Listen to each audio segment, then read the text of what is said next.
홀로 살아계신 하나님의 말씀에 또 능력과 은혜가 또 오늘 하루 변함없이 주님 앞에서 또 하루의 삶을 세워가는 저와 여러분에게 가득하기를 좋으신 예수님의 이름으로 간절히 축원드립니다. 요나서의 말씀을 우리 어제부터 묵상하고 있습니다. 요나가 하나님의 말씀이 어디로부터 주어지는지 또 하나님의 마음과 뜻이 어디에 있는지를 알면서도 자신의 감정에 따라 여호와의 얼굴을 피하여 내려갔던 삶에 폭풍이 임했던 것이 어제 본문의 내용입니다. 오늘 본문도 그 내용이 지속되죠. 11절에 보면 바다가 점점 흉용한지라로 본문이 시작합니다.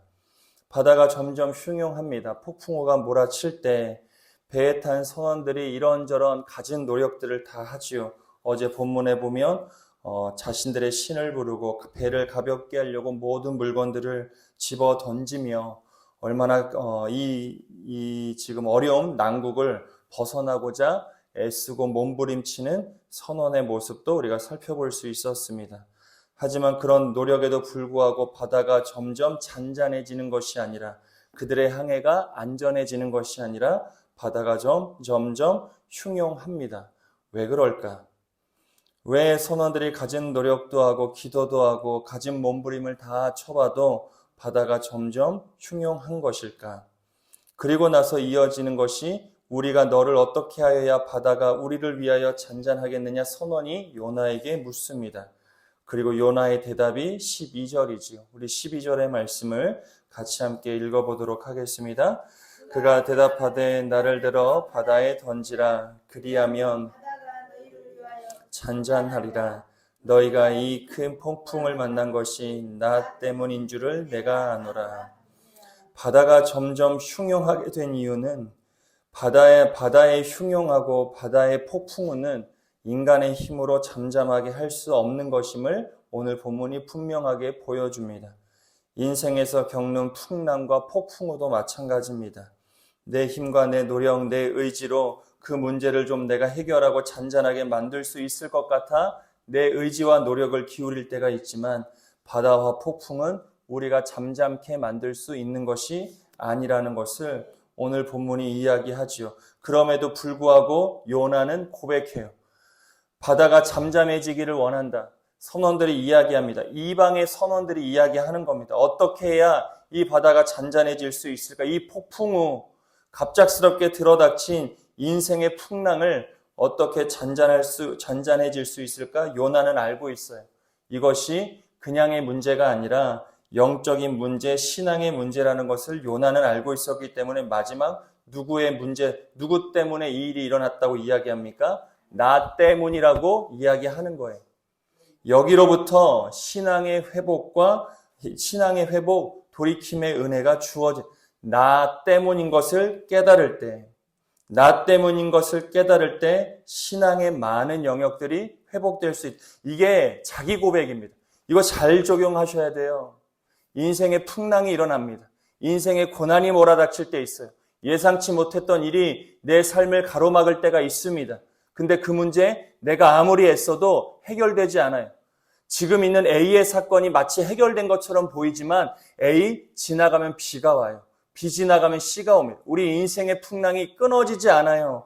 인생의 풍랑이 잔잔해지기를 우린 평생 바라며 살아가지만 사실 쉽지 않습니다. 그런데 이 문제를 우리가 영적인 시각으로 들여다봤을 때 이 모든 문제의 근원의 중심에 누가 있음을 깨닫게 되는 거예요. 내가 있음을 누가 깨닫는 거예요? 내가 깨닫는 거예요.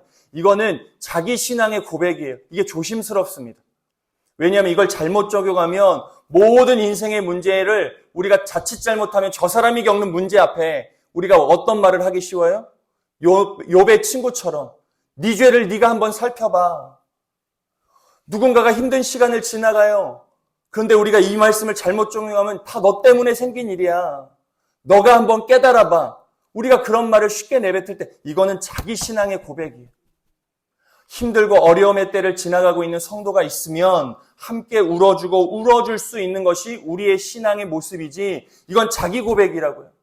이걸 잘 적용하십시오. 인생의 풍랑 앞에 내가 겪는 인생의 풍랑 앞에 이 풍랑을 어떻게 잔잔하게 할 수 있을까?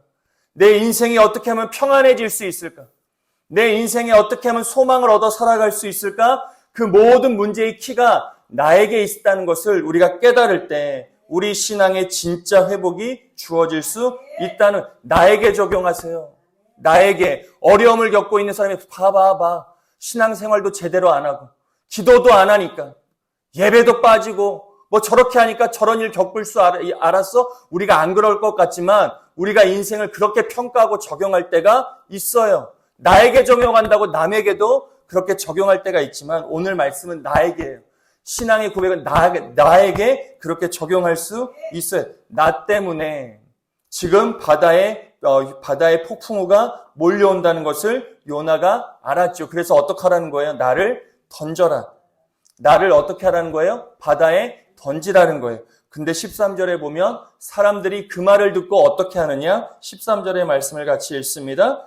그러나 그 사람들이 힘써 노를 저어 배를 육지로 돌리고자 하다가 바다가 그들을 향하여 점점 더 흉용함으로 능히 못하니. 당연하지요. 인간의 노력으로 해결되지 않음을 다시 한번 보여주는 겁니다. 아무리 그들이 힘써 노를 저어 배를 육지에 갖다 댄다 한들 바다가 잔잔해지지가 않아요. 바다가 점점 더 흉흉해집니다. 근데 13절을 읽으면서 이번 묵상 때 새롭게 깨달은 건 뭐냐면 바다에다가 던지라고 요나가 이야기했죠.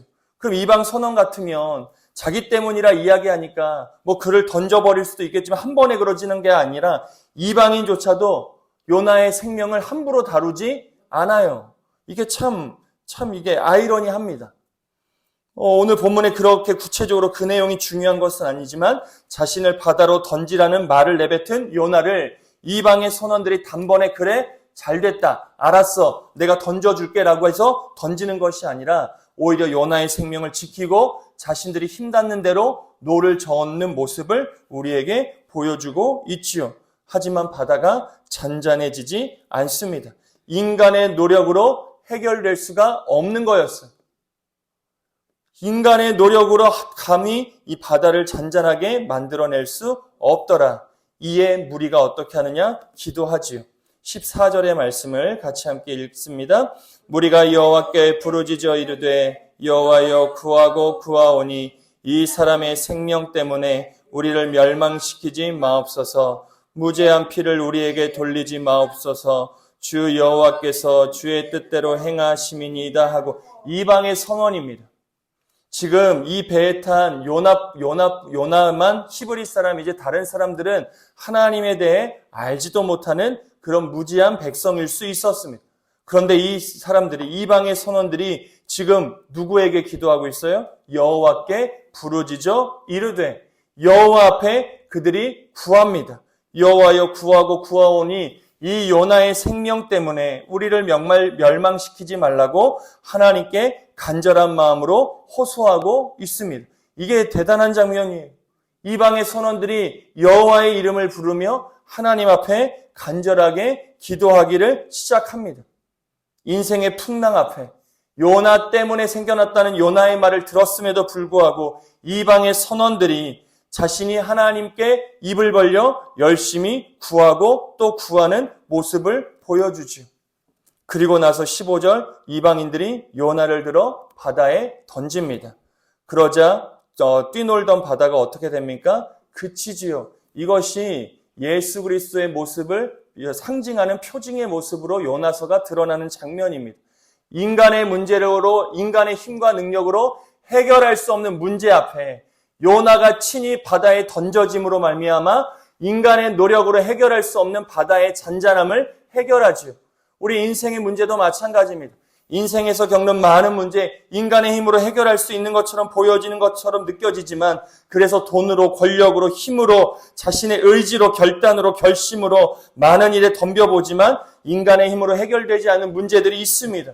그 문제를 해결하시기 위해 하나님께서 예수 그리스도를 이 땅 가운데 보내시고 친히 자신이 십자가를 짊어져 죽으심으로 우리가 영원히 해결할 수 없는 죄의 문제를 해결해 주신 것처럼 지금 요나가 바다에 던져져 바다의 잠잠함, 인간의 노력으로 해결할 수 없는 그 문제를 지금 해결하고 있는 것이지요. 하나님 앞에 온전한 순종으로 그가 바다의 잔잔한 바다의 폭풍의 문제를 해결하고 있음을 볼 수 있습니다. 요나가 한 것 같지만 하나님께서 모든 일들을 만들어 내신 것이죠. 인간적으로 요나는 실패했지요. 니느웨로 가라는 주님의 말씀을 듣지 않고 다시스 땅끝으로 도망가다 요나는 실패했지만 요나의 실패가 곧 하나님의 실패가 아니었어요. 요나는 도망갔지만 그렇다고 이방 땅에 대한 하나님의 구원의 뜻, 하나님은 스스로 꺾지 않으시지요. 요나는 불순종했지만 하나님은 그 불순종한 삶의 자리에서도 자신이 누구이신지를 지금 드러내고 계세요. 그래서 요나의 실패, 요나의 도망, 요나의 불순종은 요나의 삶에 미쳤던 영향이었지 하나님은 전혀 꿈쩍, 하나님은 요나를 통하여 일하고 싶으셨지만 요나가 아니어도 얼마든지 일하실 수 있죠. 하지만 요나를 통해 보여주시는 도전이 이것이 인간의 문제를 해결될 수 없는 문제를 하나님께서 주권적으로 해결하고 계시고 그 가운데 요나가 깨달아요. 나 때문이라는 것도 깨닫습니다. 이 선지자가 이 모든 것들을 알면서도 하나님에 대한 불순종으로 살아가는 인간의 모습, 이 요나의 모습이 오늘 저와 여러분의 모습임을 우리가 깨달을 수 있어야 된다. 그리고 이 모든 과정 가운데 선원들이 어떤 모습을 우리에게 보여주느냐? 16절이에요. 우리 16절의 말씀을 같이 한번 읽어보겠습니다. 그 사람들이 여호와를 크게 두려워하여 여호와께 제물을 드리고 서원하였더라. 이것이 예수 그리스도를 통하여 또 요나가 바다에 던져져 바다가 잔잔해짐을 통하여 선원이 깨달아요. 선원이 이제 누구를 두려워하는 사람이 되었습니까? 여호와를요. 선원이 풍랑을 두려워하는 사람이었습니다. 선원은 바다를 두려워했어요. 뛰노는 저 폭풍우를 두려워했어요. 근데 요나가 던져져 바다가 잔잔하게 되자 이 사람들의 두려움의 대상이 바뀝니다. 누구를 두려워해요? 하나님이요. 바다의 풍랑과 폭풍우를 주관하시는 하나님을 두려워하는 사람이 되었더라. 이것이 예수 그리스도를 통하여 우리에게 주어진 삶의 모습이 이제 우리가 누구를 두려워하는 존재가 되어요. 세상이 아니에요. 갑작스레 생기는 삶의 변수가 우리의 삶의 두려움의 문제가 아니라 이 모든 것들을 주관하시는 하나님이 우리의 삶의 경외, 두려움의 대상, 두렵다라는 것은 무섭다가 아니라 경외의 대상이 되었다는 거예요. 사랑하는 여러분, 하나님을 두려워하는 인생을 살아가는 저와 여러분 되어지시기를 좋으신 예수님의 이름으로 간절히 축원드립니다. 하나님이 두려움의 대상이 아니고 경외의 대상이 아니면 우리는 다른 것들에 붙들려 살아갈 수밖에 없어요. 폭풍우에 붙들리고 문제에 붙들리는 인생을 살아갈 수밖에 없습니다. 하지만 우리의 인생이 하나님을 크게 두려워하는 인생이 될 때 우리의 삶은 하나님께서 이끄시는 항해의 삶을 살아낼 수 있다. 여러분들이 무엇을 두려워하는지를 이 새벽 오늘 하나님께 잔잔히 기도하며 다시 한번 믿음의 고백을 드려. 내가 뭘 두려워하는 사람인가? 내가 무엇을 두려워하고 무엇에 근심하며 무엇에 염려하는 사람인지를 우리가 매일 새벽 주님 앞에 묻고 우리가 다시 한번 깨달을 필요가 있습니다. 오늘도 모든 주권을 틀어주고 계시고 바다를 잔잔케 하시는 하나님에 대한 경외, 두려움을 가지고 저와 여러분의 삶을 세워가는 은혜가 꼭 있게 되기를 좋으신 예수님의 이름으로 간절히 축원드립니다. 지금 요나가 바다의 흉흉한 문제 앞에 자신의 삶을 들여다보면 나 때문에 이 문제가 생겨났음을 오늘 12절에서 깨닫듯 내 삶의 풍랑 앞에 우리는 필연적으로 내 삶을 먼저 돌아볼 수 있어야 돼요. 이건 나에게 적용되는 말씀이에요. 누군가에게 적용하지 마세요. 나에게 적용하는 말씀. 내 인생의 문제 앞에 갑작스럽게 내가 원치 않던 상황을 내가 마주할 때 나는 이런 얘기 듣고 싶지 않아요. 그런데 어느 날 내 마음을 후협하는 어떤 말을 들을 때도 있어요. 어떤 상황을 마주할 때도 있습니다. 원하지 않은 일의 결과를 얻어낼 때도 있습니다. 그때 뭐 해야 된다고요? 나를 돌아봐야 돼요. 나를 돌아봐야 돼요. 누군가의 삶이 아니라 나의 신앙, 나의 믿음, 나의 순종의 삶, 나의 믿음을 우리가 되돌아보는 삶을 살아갈 수 있어야 된다. 그리고 나 때문임을 우리가 깨달아 살아갈 수 있어. 그래야 신앙의 회복도 주어지는 겁니다. 인간적인 노력만 붙들지 말고 하나님께 엎드릴 수 있는 삶을 살아내야지요. 이게 본능이에요. 풍랑 앞에 이 선원들이 보여주는 것이 우리의 본능이라고요. 어려움을 만나면 내 힘으로 노를 저으려고 합니다. 어떻게 하든 이 인생의 배를 육지에 닿아서 좀 편안해 보려고 하는 이 본능적인 노력이 우리에게 있어요. 우리에게도 어느 정도의 계산이 쓴단 말이에요. 이 어려움이 몰려오면 어떤 식으로 문제를 해결해야 되는 경험치가 있어요. 과거의 경험에 따라 오늘의 문제를 내가 어떻게 해결해야 되는지도 나름 다 가지고 있어요. 하지만 인생의 풍랑 앞에 내 인간적인 노력과 경험의 반응이 아니라 하나님께 엎드려 먼저 기도할 수 있는 신앙이 될 수 있어야 된다. 인간적인 노력과 경험만을 붙들지 마시고 하나님께 먼저 엎드려 지금의 상황을 먼저 묻는 기도의 사람들이 꼭 되시기를 좋으신 예수님의 이름으로 간절히 축원드립니다. 그리고 모든 풍랑은 하나님이 다스리시는 거예요. 우리의 인생의 풍랑도 하나님이 다스리세요. 그게 무슨 문제든 간에 어떤 풍랑이든 어떤 폭풍우든 그보다 큰 하나님을 우리가 매 순간 인정하며 살아갈 수 있어야 된다. 풍랑을 두려워하는 존재가 아니라 그 풍랑을 주관하시는 하나님을 두려워하고 하나님을 경외하는 신앙인의 삶을 우리 모두가 살아낼 수 있어야 된다. 풍랑 앞에서 오늘 하루도 나를 돌아보며 인간적인 노력이 아니라 하나님께 엎드려 풍랑, 폭풍우보다 크신 하나님을 경외하고 두려워하는 저와 여러분의 복된 인생 꼭 되어지시기를 좋으신 예수님의 이름으로 간절히 축원드립니다.